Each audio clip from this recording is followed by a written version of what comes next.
ಯಾರು? ಮೇಡಮ್, ನಾನು sub inspector Munraju ಮಾತಾಡ್ತಾ ಇರೋದು. ಒಂದು ಹೆಂಗ್ಸ್ ಕಾಲ್ ಮಾಡಿ ನಿಮ್ಮ ಗೋಡೌನಲ್ಲಿ ಮಕ್ಕಳಿದ್ದಾರೆ, ನೀವು ಅವ್ರನ್ನ ಅಪಹರಣ ಮಾಡಿದ್ದೀರಾ ಅಂತ ನಿಮ್ಮ ಮೇಲೆ ಕಂಪ್ಲೇಂಟ್ ಕೊಟ್ಟಿದ್ದಾರೆ. ಯಾವಳವಳ ನಂದವಳು? ಹೆಸರು ಹೇಳಿಲ್ಲ, ಆದರೆ ಸಿಟಿ ಭಾಷೆ ಮಾತಾಡ್ತಿದ್ಲು. ಓ, ಗೊತ್ತಾಯ್ತು ಬಿಡು. ಆ ಓದಿನ ದಿಮಾಕಿನ ಹುಡುಗಿದೆ ಕೆಲಸ. ಈಗೇನು ಯಾವಳು ದೂರ ಕೊಟ್ಲು ಅಂತ ನನ್ನನ್ನು ಜೈಲಿಗೆ ಹಾಕ್ಬಿಡ್ತೀರಾ?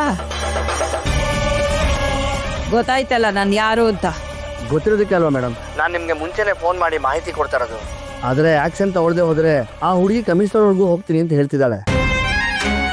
ಆಮೇಲೆ ನಾವು ಕೆಲಸ ಕಳ್ಕೊಬೇಕಾಗತ್ತೆ ಮೇಡಮ್. ನಿಮ್ಮ ಮೇಲೂ ಕೇಸ್ ಬೀಳುತ್ತೆ ಮೇಡಮ್. ನೀವು ಕಿಡ್ನ್ಯಾಪ್ ಮಾಡಿರೋದು ನಿಜಾನಾ? ನಾಲ್ಗೆನ ಬಿಗಿ ಹಿಡ್ಕೊಂಡು ಮಾತಾಡು.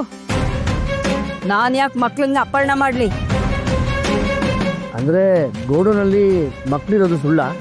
ಇದು ಬಿಟ್ರೆ ಅಪಹರಣ ಹೆಂಗಾಯ್ತದೆ? ಇದ್ರ ಹಿಂದೆ ಒಳ್ಳೆ ಉದ್ದೇಶನೇ ಐತೆ. ಏನೇ ಒಳ್ಳೆ ಉದ್ದೇಶ ಇದ್ರು ಬೇರೆಯವ್ರ ಮಕ್ಕಳ ದಾಖಲೆ ಪತ್ರ ಇಲ್ಲದೆ ನಮ್ಮ ಜಾಗದಲ್ಲಿ ಕೂಡ ಕೊಡೋದು ಅಪರಾಧ ಆಗತ್ತೆ ಮೇಡಮ್. ಅದು ನಿಜ ಅಂತ ಸಾಬೀತಾದರೆ ನಿಮ್ಗೆ ಜೈಲಾಗತ್ತೆ.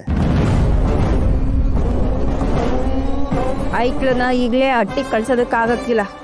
ಇನ್ನೂ ಒಂದಿನ ಅವರು ಅಲ್ಲೇ ಇರಬೇಕಾಯ್ತದೆ. ಅದೇನು ಮಾಡಬೇಕು ಅಂತ ಹೇಳಿ. ಒಂದು ಕೆಲಸ ಮಾಡಿ ಮೇಡಮ್, ಆ ಮಕ್ಕಳನ್ನ ನಿಮ್ಮ ಗೋಡೌನಿಂದ ಬೇರೆ ಕಡೆಗೆ ಶಿಫ್ಟ್ ಮಾಡಿ.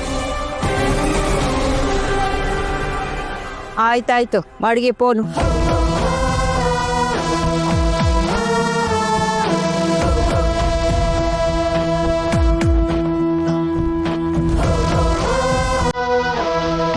ಏ ಹುಡುಗಿ, ಆವಿನ ಬಾಲನ್ ತುಳಿದಿದ್ಯಾ? ಕತ್ತೆ ಬುಡಕ್ಕಿಲ್ಲ ನಿನ್ನ.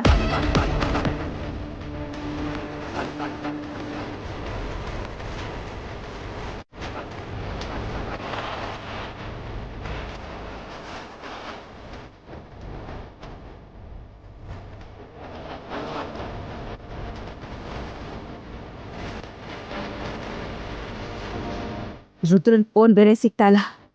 ಎಲ್ಲೋದ್ನೋ? ಅತ್ತೇವಾ, ಯಾಕೇನಾಯ್ತು? ಇಷ್ಟೊಂದು ಕೋಪ ಮಾಡ್ಕೊಂಡಿದ್ದೀರಾ? ಅವಳು ಯಾವಳು? ಟೀಚರ್ ಅವಳಲ್ಲ.